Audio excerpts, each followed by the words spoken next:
The Wildfire WF650C has been a challenge at best. It's darkened my soul. It's challenged my spirit and optimism. How will I make the wildfire fast? As I was saying, how do I make the wildfire fast?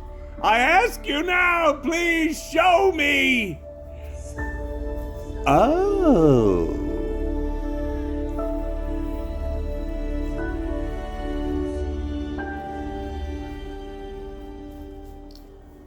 I'm just going to admit it outright.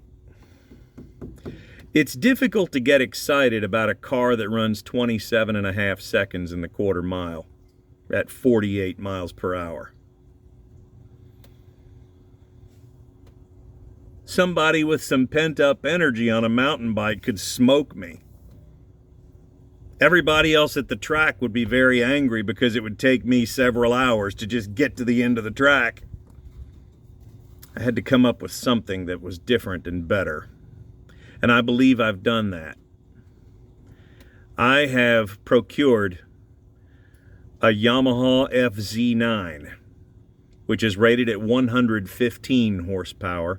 And the torque is like 85 or so, which is like leader bike territory, a lot more impressive than the 600 class.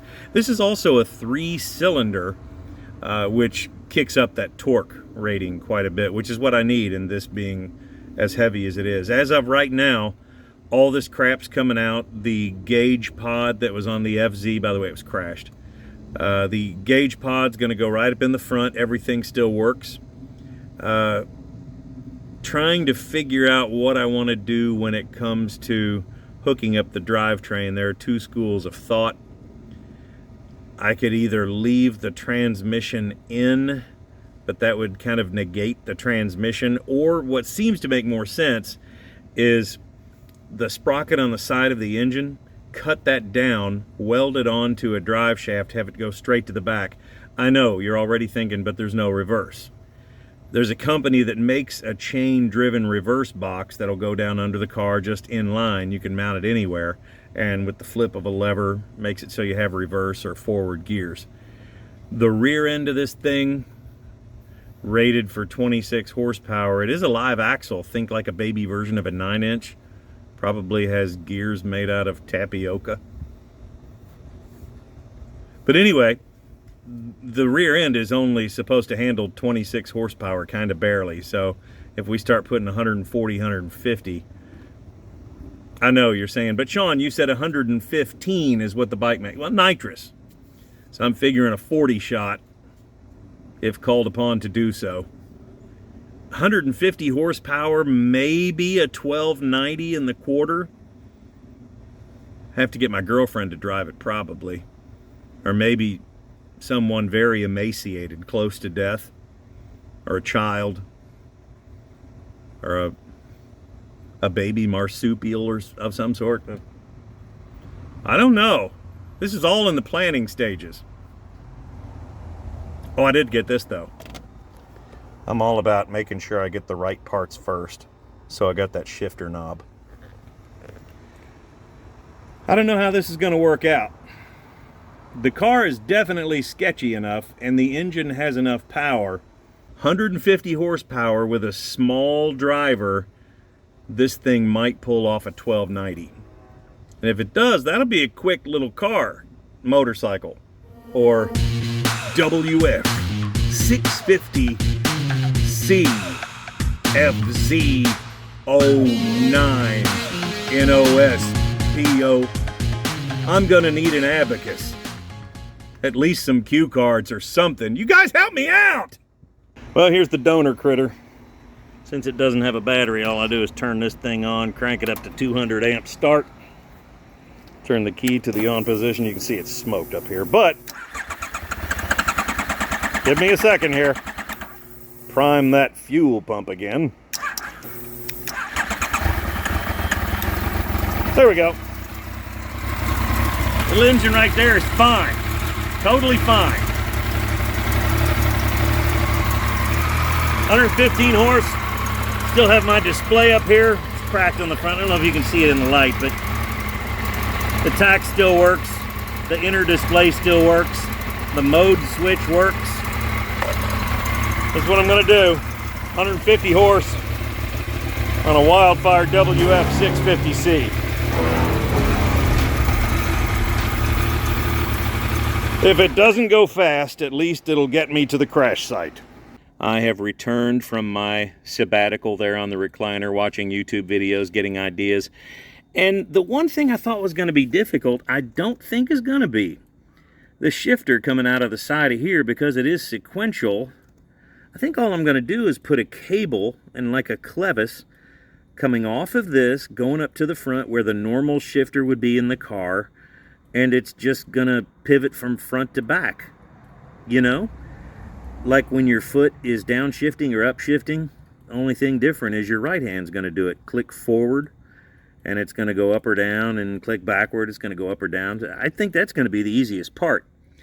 Some of the other aspects that I have planned, going to go to this original dash. I started thinking about it, and I thought, oh, that's such a shame that that outer plastic piece is broken. Then I thought, wait a minute. That outer plastic piece is arguably there because it has to be water resistant, and this is going to be in the car. Everything in the display works. So I'm going to take this top piece off, just remove the plastic, and leave the inner plastics, clean it up, and that's my dash. Only thing that might be really difficult is see all those wires? Every single one of those, man, if it doesn't make it from the engine all the way up to this, I've got to splice all of them. I'm not afraid of it, I'm just saying it'll take a little while. Some other things we have here. We have a menu that will scroll between the screens of various information. You have your pass light there, which I think that'd be kind of cool to put that on the Wildfire. Turn signals are in there. Horn, I'm not sure what I'll keep on this unit and what I won't, but there's a lot of stuff just in that component right there. Also, when you're looking at this, you'll notice the little pin sticking out right there. That's the safety switch for the clutch that will not let you start the bike if you don't have the clutch pulled in. Now, that would be kind of cool to have on the Wildfire, just like the newer cars where you can't crank it unless that little... I think that would be awesome. Which also brings me down here, another safety switch that makes it so when the kickstand is down, it will not let it start either, or let it run. You can have it idling and put that down, it'll shut right off. I need to remember I need to make sure this thing is totally out of the circuit and make sure the wires have been soldered together, because I would be looking around trying to figure out why the bike didn't start, and that would be it exactly. Another little safety switch, that's the tip over switch, and the tip over switch is made just like it sounds. If you crash the bike or if it falls over when it's running, it'll go ahead and shut off the fuel pump and shuts down the motor and makes it so you don't have just a big gasoline leaking bomb running in the middle of the intersection where you dropped it. Over here, the main relays for the bike, the red one there with the red cable, has power going to it. When you turn the key forward, power goes to that other lug, powering up the rest of the bike. And that big 50 amp fuse going to the fuel pump and things like that. This is a really simple, very basic, straightforward kind of wiring harness. It does have ABS on it, which admittedly I know very little about right now, but I'm gonna learn, and we'll make sure that all this stuff gets put in the car. But once again, my main thing that I'm worried about is with the bike being so small and compact, the car is just not that compact, and wiring may have to be extended, and it would be a lot of wire. Well, there's one of the few aspects of the bike that will not be making it to the new project, or in its current configuration. I'm going to slice right above where all the damage is on all three exhaust pipes there, and see if there's a way to use any of the rest of it. I don't know this bike well enough yet to know if it needs a catalytic converter to run, or if that'll throw some kind of code or something. But yeah, this is almost certainly coming off here. That and the radiator are pretty much smoked. That tire and fender assembly went right into it. But it's a really small leak, so small that I can actually run it for 10 or 15 minutes at a time.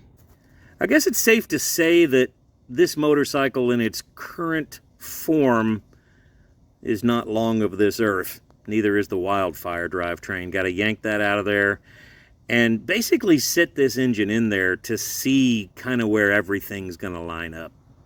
But if you can see right there, right where that front sprocket is behind there, I think we're just going to cut that sprocket behind that cover down, make it fit into the drive shaft that's already on this, and then use an aftermarket reverse gear, which is actuated by just pulling on a lever, almost like a parachute kind of lever. Pull the thing out, goes into reverse, pull it forward, push it forward, that is, and it goes back into forward gears. Pay no attention to the chrome funny car cage. But anyway, with this thing getting more Japanese and less Chinese, it's only going to get better.